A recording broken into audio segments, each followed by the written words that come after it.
Muri yeZimbabwe kusangana kwatiri kuita zvakare pachannel ino, channel yeZim Witness TV yandinodzoka nema-updates akasiyana-siyana, uye ndinoti kana kari kekutanga kusvika pano ingobaya button rekusubscribe then turn on the notification bell kuitira kuti iwewe usarasikirwa neevery update yandinouya nayo pano nguva nenguva.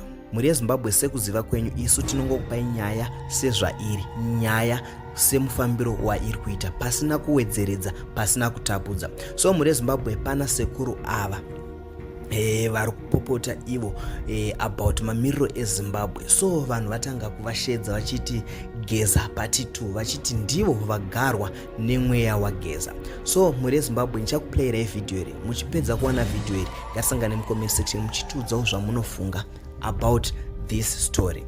Then muri yeZimbabwe musaskipe video. After video iroriri ndine imwe nyaya yagogo vanoratidza kuti vanoziva bhora zvisingaite. Ndiripo zvangu ini tiri kurwadziwa nekurarama kwenyu vakomana, kuti muchararama kusvika papi zvinhu zvaoma kudai. Munorarama kusvika rini? Ndiri kubvunza iwe, munorarama here apa? Pakashata zvazvinoda vakomana, zvinoda kudai. Isusu kati kunga kuti tosata kugadzirira nyika, sekuenda kwatakaenda kuhondo tichiti tougadzirira nyika, nyika yonaka, zvinhu zvese zvoita zvakanaka. Asi nenyaya yenharo dzine vamwe venyu veyuti vanofunga kuti kana akapuwa kokokora imwe chete upenyu hwake hwese hwafamba. Muri kutitambudza vakomana. Hamuoni kuti hapana kwatingaendera vakomana? Tikati ngatiitei zvakati, imimi hamusi kuda. Tikati ngatiitei zvakati, imimi hamusi kuda. Muri kuda kuti tizodii?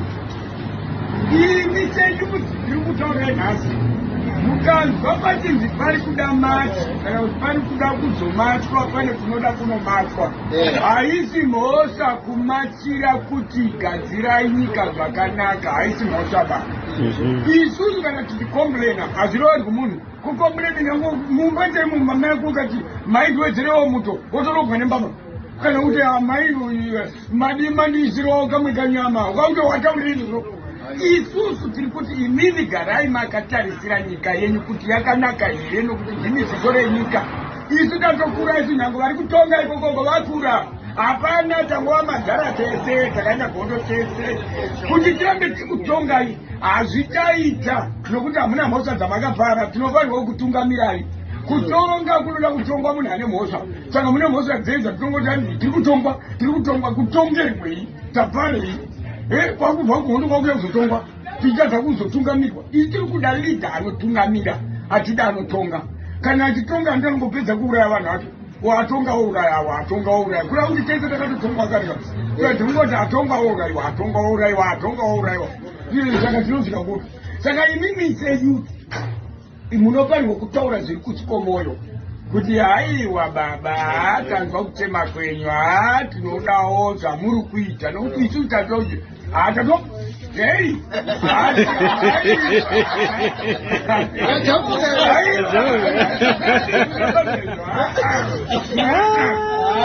zvekuzi zvamunonzwa zvinzi 2030 izvozvo inguva inoitaurwa papa. Nongoitirapike 2030 ichazagara nhasi pakuti 2030 nderini makore mangani kuti tivike ku 2030 kune kutaurwa.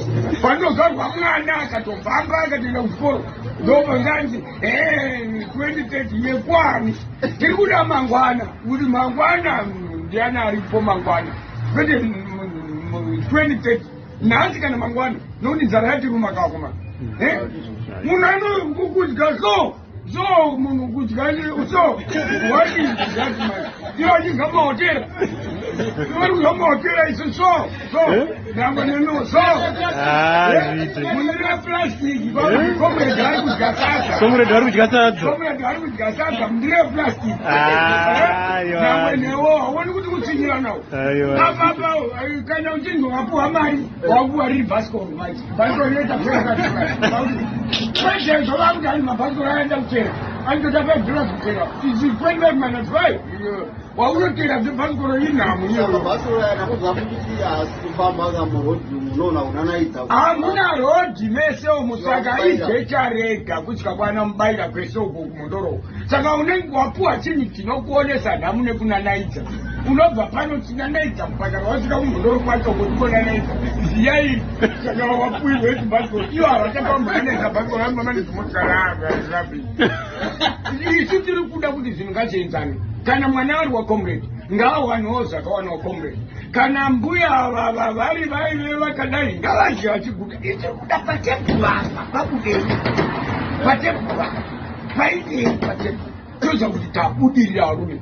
Kana patebhuru pasina chinhu muzazonzi hanzi anenge ari kugona. Aiwa unogona sei kwendinzirwa nenzara naye varume. Tiri kuva nenzara isu. Komrade ane mambembe unoona zvigamba zvatetinazoko nyange ukandipa munda waunenge wandipa ubatsiri kana usina gedho usina mombe usina pekurara. Vamwe vari mudzimba dzemapango ikoko havaonekwi kana munhu. Vamwe vari kurwara nemakumbo ane kazvimba vanoonekwa nani hospitari kwacha kuna chinhu. Ukatoende kuhospitari wobhadhariswa pondo iya yaonzi tinga munotenga mapanadhero kusitoro yekupfize nekwenyu. Narume kuzopeta pondo pasina chandarapo. Aiwa zvimwe zvinhu ka varume ka. Aiwa zvimwe zvinhu tizoonawo. Ndatenda varume ndatenda. Taonana. Aiwa. Zvinozvikwa. Aiwa ndinoita kuti zvinhu zvinapa. Aiwa ndatenda hangu yutenu. Chongo chaudi ndatende panikoenda vamwe. Tofunga mangozvinzwirawo sekuru vachitaura zviri pamwoyo pavo zvavanoshuwira nezviri kuvabata. And then tine gogo ava vari kuratidza ivo kuti ndeve Man City vanoda bhora ende vanoratidza kuti vanorinzwisisa. Ndo chemberedziya dzaunonzwa dzichiti aiwa isusu takatenga Mbappe, isusu takatenga Pogba, isusu takazotenga ani. So gogo ava variratidza kuti vanoziva bhora. Muri Zimbabwe, I'm going to play you again video ragogo vachitaura ivo nezvekuti vanoziva bhora nemaplayers acho ese.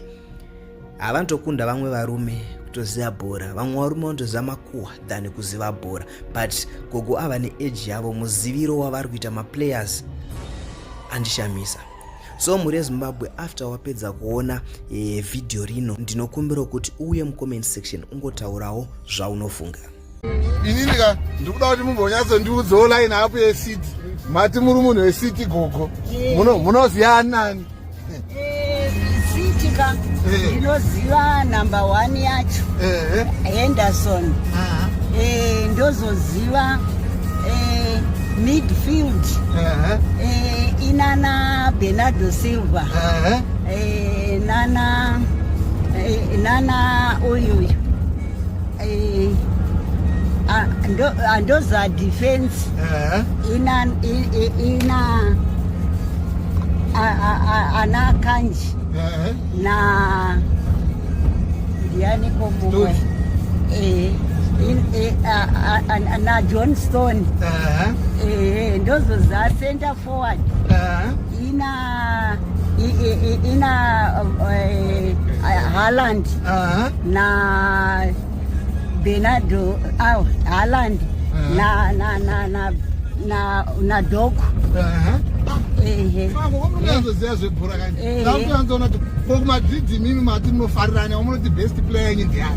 Best player yangu kuMadrid ndi Luka Modric. Chandinoda pana Luka Modric ndinoda humbleness and decency yake.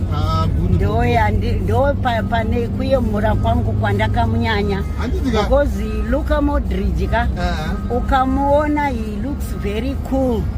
Asi dangerous. And he is the best. Anema passes asina nani to be comparable pa planet pan. ndakuombera maoko ndeweko iningi icorrosion international anotamba nani anotamba naManzukeji alongside Manzukeji ndiwo anotamba naye saka madhidi makatadzai kuiona asiri pamwoyo penyu iri pamwoyo pangu ndinofarira munhu iyeye ende paakanzi Modric akwanisa makore ake achizopiwa 1 year more ndakatocelebrata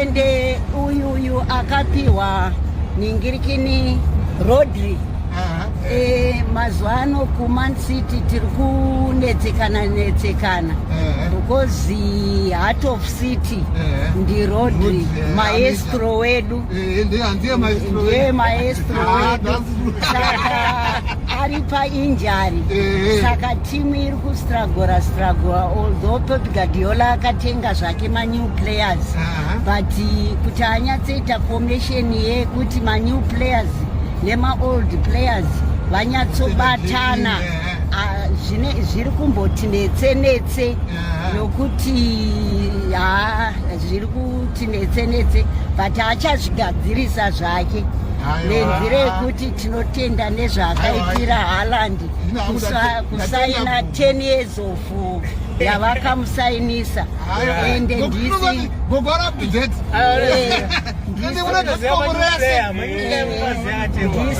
ndisu tine mukombe naRodri unonzi ndowati balunzio